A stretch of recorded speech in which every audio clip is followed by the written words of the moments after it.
The morning air in the small frontier town was crisp and carried the faint scent of pine from the surrounding forests.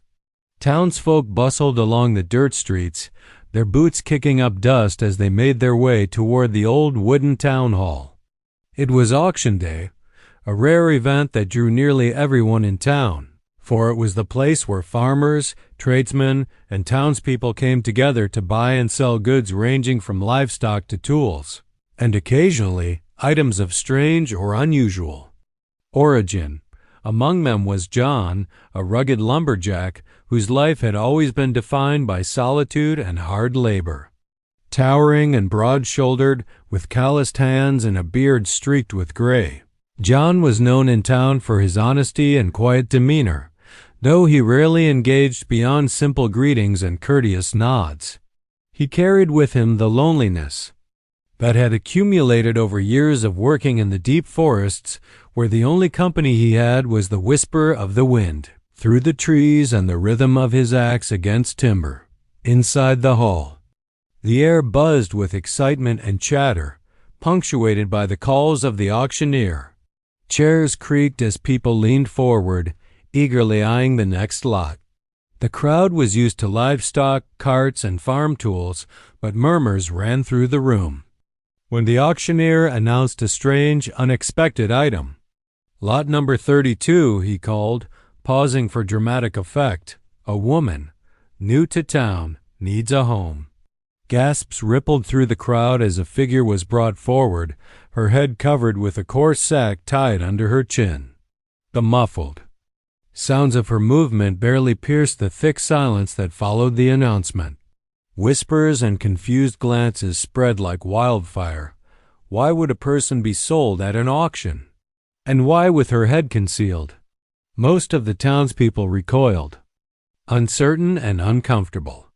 Some whispered that she might be a runaway or in some kind of trouble, while others saw it as an opportunity for personal gain. The uncertainty about her identity, her past, and her silence made bidders hesitant. Yet, amidst the curiosity and skepticism, John felt a stir of something different, an instinctive urge to protect rather than possess. Something about the mysterious, silent figure tugged at him. He could sense the fear behind the sack, the vulnerability, and perhaps even the plea for help. Unlike the others, he was not motivated by profit or curiosity alone. There was a quiet compassion in his heart that drove his decision. When the auctioneer called for bids, the numbers were low at first and hesitation lingered. The townspeople exchanged puzzled glances, uncertain if they should participate. John, however, stepped forward. His voice was calm and firm, breaking through the murmur of the crowd. He offered $2 modest, almost symbolic, but it was enough to secure the mysterious woman. Gasps filled the room again, this time at the peculiarity of his bid. $2 was almost laughable, yet it was sufficient. The auctioneer nodded, and John was handed the woman, carefully lifting her from the platform. The coarse sack obscured her face entirely, leaving only the faint movement of her body as evidence of her presence. She did not speak, nor did she protest. Her hands, delicate and restrained, betrayed a mixture of fear and resignation. As John exited the hall, the murmurs of the townspeople followed him. Some speculated, others gossiped, and a few even questioned his sanity. But John paid them no mind. All that mattered was the weight of responsibility he now carried, the weight of a life he had never expected to claim. With the mysterious woman in his care, he began the journey back to his secluded cabin in the forest, unaware of the events and revelations that would soon unfold. The auction had ended, but the real story, the story of trust, courage, and an unexpected bond, was only beginning. The ride from the town hall to John's cabin was quiet, the kind of silence that feels heavy yet safe. John led his horse steadily along the winding dirt road, the mysterious woman seated behind him. The coarse sack over her head still concealed her face, and though she made no sound, John could sense her tension. Every slight movement or subtle shift of weight betrayed a cautious alertness, as if she were measuring the world around her with extreme care. John, for his part, spoke little, his deep voice breaking the silence only when necessary. He offered soft reassurances, gentle reminders that she was safe, and occasionally a wordless gesture of courtesy, a hand extended, a careful lowering of the horse's pace over rough terrain. The forest soon enveloped them, the towering pines and whispering leaves offering a natural barrier from the curious eyes of the town. The air smelled of damp earth, pine resin, and the faint smoke from distant chimneys. John knew these woods intimately. Every path, every fallen branch, every hidden creek was mapped in his mind. Yet today, even the familiar trails carried a new weight, a sense of responsibility that pressed heavily upon him. He had never cared for another human being in quite this way, and the realization stirred something strange and unfamiliar in his heart: concern, empathy, and a protective urge that seemed to grow stronger with every step. Despite the silence between them, John tried to create a sense of normalcy. He offered small comforts, pulling a warm wool blanket over her shoulders, handing her a cup of cool water, adjusting the sack so that it did not chafe against her skin. At first, these gestures were met with stiff compliance, subtle movements of hesitation or recoil. But as the hours passed and the shadows of evening lengthened, a quiet understanding began to emerge. John noticed small clues about her past and character. Her hands, delicate and smooth, suggested a life far removed from the rugged labor of frontier towns. She reacted to the rustle of birds in the trees and the soft creak of the horse with instinctive caution, hinting at an upbringing that demanded vigilance. Every movement, however slight, told him something about the woman beneath the sackdot. As darkness approached, John made the decision to stop for the night at a clearing near a small stream. He unsaddled the horse, leading it to graze, while he prepared a small fire. Sparks flickered and danced across the surrounding trees, casting long shadows over the clearing. He gestured for her to sit, moving carefully to ensure she felt no threat. Using a small tin pot, he prepared a modest meal of bread and salted meat, laying it out gently. She did not speak, yet her eyes, visible now only as dark shadows beneath the coarse fabric, followed his every movement. There was trust forming in the silence, fragile but undeniable. Occasionally, she would murmur something under her breath, fragments of words, perhaps names or memories, but nothing coherent enough for John to understand. Yet these murmurs hinted at a story that was hidden, waiting for the right moment to emerge. As night fell and the forest settled into quiet serenity, John kept watch over her, a steadfast presence against the unknown dangers of the wilderness. The ride had been long and silent, yet it had begun to lay the foundation for a connection beyond words, a fragile, tentative bond between a lonely man and a woman whose past was a mystery, whose future was now in his care. By the time the first stars appeared, John felt a sense of determination settle within him. He would ensure her safety, no matter what trials lay ahead. The journey home was more than a physical passage through the forest. It was the beginning of an emotional journey, a crossing from uncertainty to trust, from solitude to the possibility of companionship. Neither spoke, yet both understood. Their lives had intertwined, and the path forward would demand courage, patience, and the quiet strength that only true care could provide. The days that followed in John's cabin were marked by routine and quiet observation. The woman with the sack over her head, whom he still did not know by name, settled into the small space with a cautious wariness that never fully dissipated. John, for his part, treated her not as a possession, but as a guest offering food, tending the fire and making the cabin as comfortable as possible. Despite the silence, a rhythm developed between them, a subtle communication through gestures, glances, and the occasional murmured sound that only hinted at her thoughts. John began to notice details that deepened the mystery. Her hands were soft and elegant, her fingers long and nimble, and she moved with a grace that suggested a life far removed from the rugged labor of the frontier.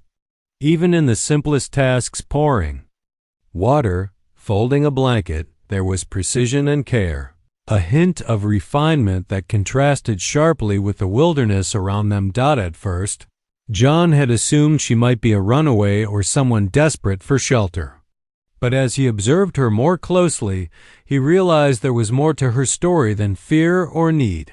She reacted subtly to music when he hummed while chopping wood, her body tensing and relaxing in response to rhythms she seemed to recognize. She demonstrated knowledge of reading and writing when John accidentally left a small notebook on the table, her fingers brushing over the letters with a familiarity that hinted at education. These small signs ignited curiosity in John, though he approached her with patience rather than intrusion. He knew that trust could not be forced and that the walls around her were built carefully, brick by brick, for reasons he could only guess. One evening, as the sun dipped behind the forest and painted the cabin in amber light, a minor accident revealed more than John could have anticipated. The woman, attempting to lift a basket of firewood, stumbled slightly, and the sack covering her head slipped just enough for a brief glimpse of her face. The features that were revealed, sharp, delicate, and striking, told him she was not an ordinary woman of the frontier town. There was a nobility in her expression, a poise that suggested she had once lived a life of privilege or comfort far removed from the wilderness. John's heart quickened, not with desire, but with wonder and a protective instinct he could not easily define. The incident sparked an internal conflict within him. The town might judge him for harboring a woman of unknown background, and yet he felt a growing sense of responsibility and attachment. He wondered if her past might bring danger, scandal, or misunderstanding, but these concerns were tempered by a deeper truth. He admired her resilience, her quiet strength, and the small gestures that revealed her character. She, too, seemed to sense a shift in their relationship. Though still silent, her eyes began to search his face with something like curiosity, measuring him as he had measured her. Days turned into a week, and the cabin grew more like a shared home than a temporary refuge. Trust blossomed slowly, like a fragile sapling breaking through soil. John realized that the mystery of the woman was not something to be solved immediately. It was to be respected, observed, and understood in time. Each small act, her careful handling of objects, the way she moved around the cabin, the tiny hints of reaction to his words, built a mosaic of her personality. He learned to read her moods, anticipate her needs, and communicate without words, understanding that the silence between them carried more meaning than speech ever could. By the end of the week, it became clear to John that this woman was not simply someone to protect. She was someone who had endured trials he could scarcely imagine, someone whose presence had begun to fill the emptiness in his life. Yet her past remained a shadow, and the question of her identity loomed, unspoken but urgent. The stage was set for a revelation, a moment when trust, patience, and courage would converge to uncover who she truly was and how deeply she could change the life of the lonely lumberjack who had, almost impulsively, paid $2 to bring her home. As the days in John's cabin passed, the bond between him and the mysterious woman grew in ways that required no words. The cabin, small and rustic, had become a shared sanctuary, a place where routine and care created a sense of safety. She still wore the coarse sack over her head, though now it seemed less of a barrier and more a symbol of the life she had left behind, a life filled with uncertainty, fear, and the need to hide. John had grown used to the sound of her soft movements, the careful steps she took to avoid startling him, and the subtle ways she communicated through gestures. Yet beneath the careful grace lay a story that had yet to be told, a past shrouded in secrecy that beckoned to be uncovered. One quiet evening, as the sun dipped behind the trees and the cabin was bathed in the golden glow of twilight, John finally spoke the words that would change everything. He had been tending the fire, and she was seated near the window, watching the last light fade. In a moment of quiet intuition, he said a name aloud, almost as if testing it. "Is it Eliza?" The word hung in the air, simple and unassuming, but the effect was immediate. The woman froze, her hands tightening slightly, and then, with a voice barely above a whisper, she repeated the name herself. Eliza. Hearing her voice was a revelation in itself, a sound that carried fear, relief, and recognition all at once. John realized that the simple act of saying her name aloud had bridged the chasm of mistrust between them. She lifted her hands, tentatively touching the edge of the sack, as if considering whether to remove the barrier that had concealed her for so long. Her eyes, previously cautious and wary, now held a glimmer of connection, a silent acknowledgement that John had crossed the invisible line of understanding. The name was more than a label. It was a key that unlocked a part of her identity, a fragment of the past that she had carried in secret. With trembling courage, Eliza began to speak, revealing fragments of her story. She had been forced into a life she did not choose, a situation that demanded she conceal her identity for safety. Perhaps she had been escaping an arranged marriage, fleeing a controlling household, or hiding from enemies who sought to manipulate her. Each word she spoke was careful and deliberate, weighed with the gravity of years spent in fear and uncertainty. John listened intently, understanding that these revelations were not merely about the past, they were about trust, about the moment. She chose to share her truth with him. As she spoke, John's heart swelled with compassion and respect. He saw not only her vulnerability but also her resilience. She had survived hardships that would have crushed many, yet she remained dignified, intelligent, and strong. Every small detail, the way she described her upbringing, the places she had seen, the dangers she had evaded, painted a portrait of a woman who was much more than her current circumstances. The mystery that had surrounded her was dissolving, replaced by a profound understanding of who she truly was. By the end of that evening, a new equilibrium had been established between them. The sack, once a symbol of concealment and fear, had begun to lose its significance. The cabin was no longer just a refuge. It had become a place of honesty and mutual trust. John and Eliza sat together in the firelight, no longer separated by barriers of cloth or silence. Through the simple, powerful act of saying her name, John had unlocked not only her story but also the possibility of a shared future. In that moment, the foundations of love, trust, and understanding were laid, setting the stage for the challenges, joys, and ultimate union that lay ahead.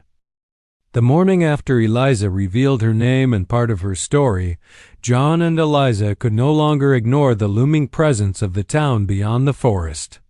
While the cabin offered them solitude and safety, reality waited just beyond the tree line.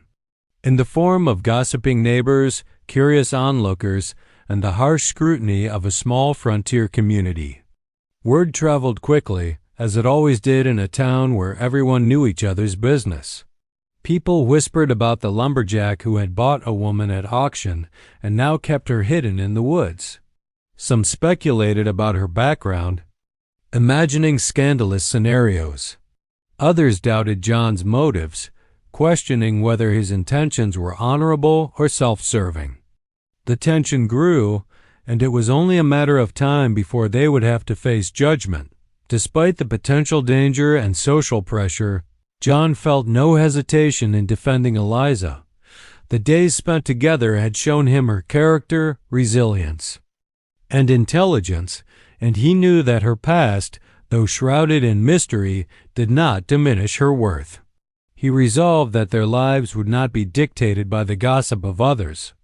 With a calm yet unwavering determination, he led Eliza into town to gather supplies and maintain a presence in the community, knowing full well that their unconventional arrangement would draw attention. As they entered the main street, townsfolk began to murmur and point. Some children stared wide-eyed, too young to understand the complexities of the situation, while adults whispered harshly to their neighbors. A few men crossed the street to avert their gaze, either in shame or discomfort. And yet, amidst the judgment, a handful of townspeople watched with curiosity and cautious hope, noting John's confident stride and Eliza's composed demeanor. She walked with a quiet dignity, the same poise that had intrigued John in the cabin, and her eyes, no longer hidden, held a calm intelligence that defied speculation. The first confrontation came quickly. A local shopkeeper, a man prone to gossip and judgment, approached with a condescending tone, questioning John's choices and implying impropriety. John, firm but measured, explained that Eliza was under his protection and that their relationship was built on mutual trust, respect, and consent. Eliza, standing beside him, added her own voice for the first time in public. Though her words were careful, they carried conviction, demonstrating her strength and autonomy.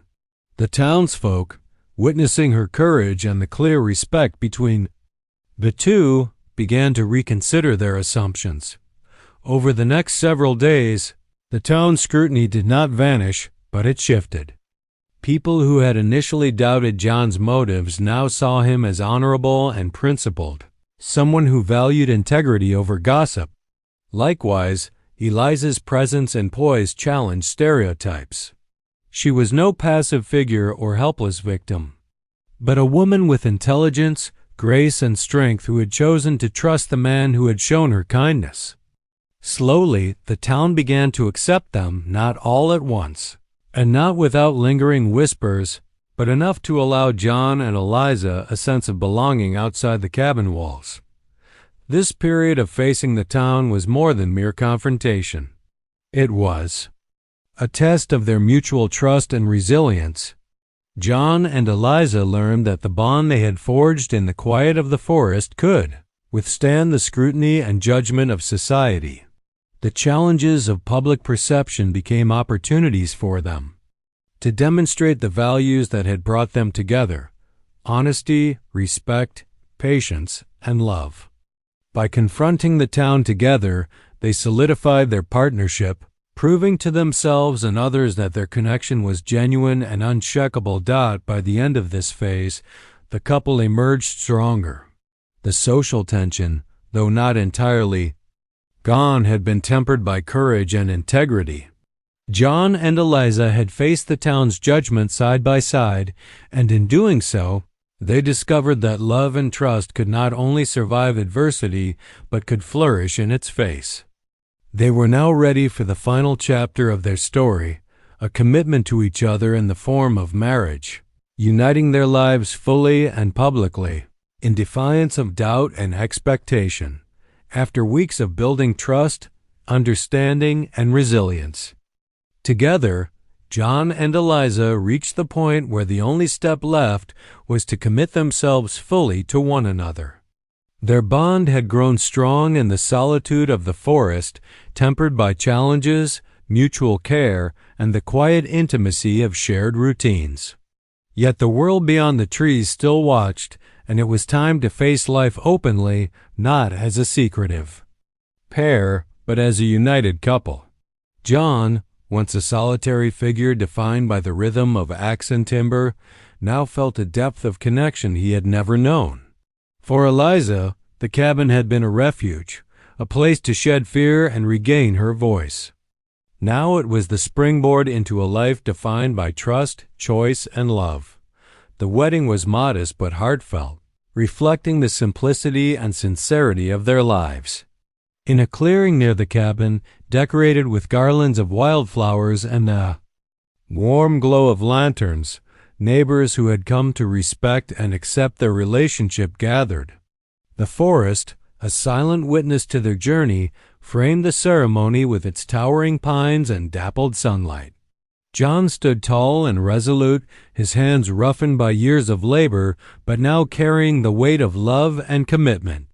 Eliza, dressed in simple yet elegant attire, her sack long discarded, revealed a radiant face full of quiet strength. Her eyes, once wary and cautious, now glimmered with joy, trust, and the certainty of her own agency. The moment that most symbolized the culmination of their journey was the literal and metaphorical removal of the sack. When John first lifted it from her head, it was more than a gesture of curiosity. It was an acknowledgement of her identity, her history, and her autonomy. The act signaled that the barriers between them had dissolved, that secrecy and fear had been replaced with openness and acceptance. In that instant, Eliza became fully herself, no longer hidden, and John's heart swelled with a profound sense of completeness. The gesture was simple, yet it encapsulated the journey they had shared. Trust nurtured over time, courage in the face of the unknown, and love that had grown without conditions. Vows were exchanged, not as mere formalities, but as promises rooted in shared experience. John vowed to protect and cherish Eliza, to honor her voice and respect her autonomy, recognizing the courage it had taken for her to trust him. Eliza, in turn, pledged her trust, companionship, and devotion, acknowledging that her past did not define her present or future. Their words, spoken softly but with unwavering sincerity, reflected the profound understanding they had cultivated through days of shared silence, discovery, and mutual respect. The townsfolk who had once gossiped or doubted their relationship now watched with admiration. They had witnessed not only the commitment of two individuals, but also the transformative power of trust, patience, and love. John and Eliza had proven that social norms and superficial judgments could not dictate the course of genuine connection. The couple's union became a quiet lesson for the community. Love, when grounded in respect and integrity, could overcome fear, misunderstanding, and even societal prejudice. As the ceremony concluded, John and Eliza walked hand in hand through the forest path leading to their cabin, the setting sun casting long golden shadows behind them. Life ahead promised both challenges and joys, but they faced it together, strengthened by the trials they had endured and the deep bond they had forged. Their marriage marked not only the joining of two individuals, but the beginning of a new Chapter 1, filled with hope, companionship, and the freedom to live authentically. In the quiet of the forest, surrounded by nature and the people who had come to care for them, John and Eliza stepped into their future as equals, partners, and lovers, ready to embrace whatever life had in store with courage, patience, and unwavering devotion.